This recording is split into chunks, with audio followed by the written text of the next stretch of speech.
Hello bachcho, let's see the question.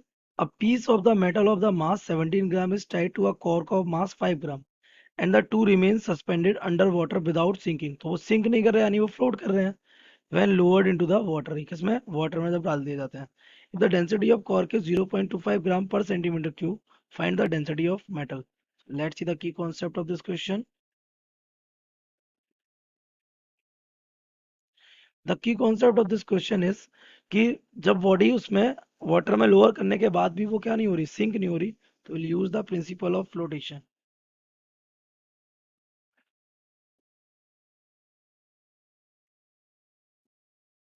क्यों? क्योंकि body क्या कर रही है, फ्लोट कर रही है. तो according to this when a body floats in a liquid,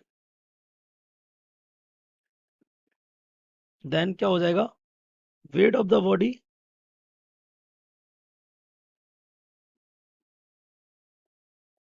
ये इक्वल होना चाहिए किसके, वेट ऑफ द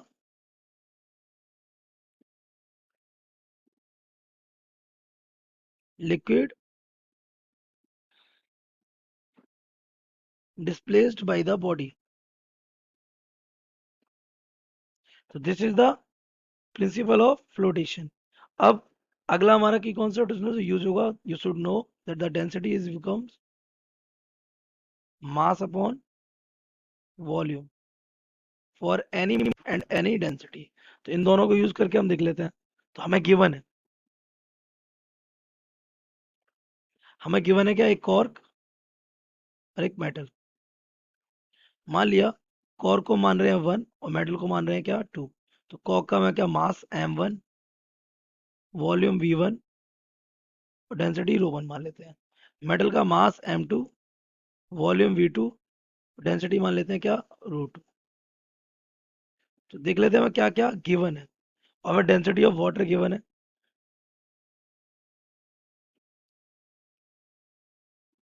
मान लीजिए क्या है, रो. ये हमारी होती है 1 ग्राम सेंटीमीटर क्यूब. तो मास ऑफ कॉर्क, कॉर्क का मास आपको गिवन है, कॉर्क ऑफ मास 5 ग्राम. तो कॉर्क का मास हमारा है 5 ग्राम. इसका मास हमारा कितना है, 17 ग्राम. No problem. ना वॉल्यूम की बात कर लेते हैं. वॉल्यूम हमारा दोनों में से किसी का नहीं गिवन, डेंसिटी लेकिन गिवन है किसकी, कॉर्क की डेंसिटी. कॉर्क की डेंसिटी हमारी किसकी कितनी है, 0.25 ग्राम पर सेंटीमीटर क्यूब. ये आपसे पूछा है. वॉल्यूम बहुत आसानी से कैलकुलेट हो जाएगा, मास अपॉन वॉल्यूम. और ये हमारा हो जाएगा मास अपॉन वॉल्यूम, सिंपली. तो अगर हम यहाँ पर इसको सॉल्व करें, then by principle of flotation,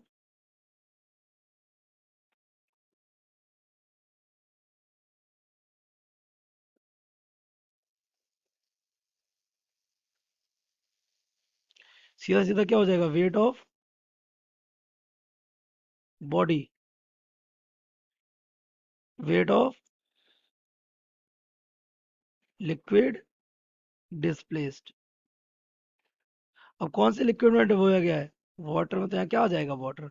wait of the body हो जाएगा क्या, weight of metal plus weight of cork. ये इक्वल हो जाएगा v1, we can say the mass of liquid into g, m into g. यहाँ से अगर उसको देखेंगे तो ये हमारा हो जाएगा, मेटल के लिए हमने क्या माना था, 1, सॉरी मेटल के लिए माना है 2. This becomes m2 g plus m1 g is equals to हो जाएगा. मास क्या होता है, डेंसिटी इंटू वॉल्यूम. तो डेंसिटी मान ली वाटर की डेंसिटी वी रो थी, और वॉल्यूम इसके मान लिया हमने कितना है, v1 प्लस v2 इंटू क्या हो जाएगा, g. तो g से g क्या हो जाएगा, कैंसिल. तो m2 इज गिवन. m2 कितना है,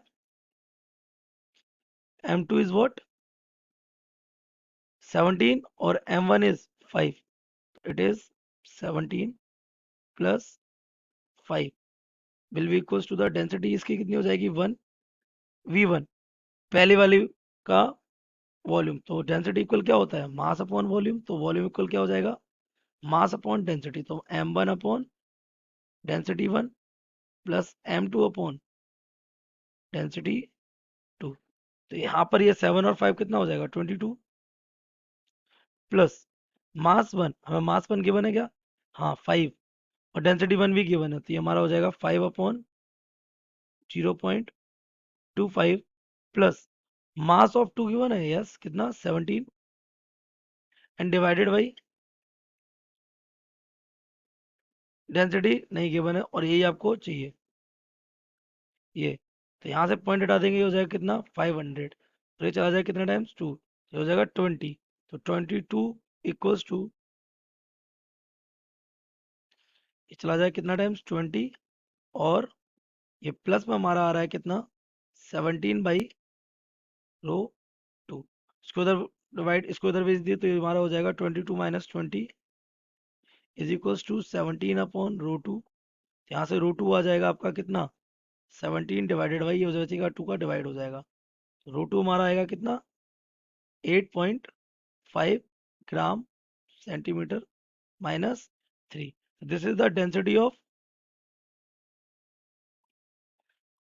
metal. I hope you have understood it well. Best of luck.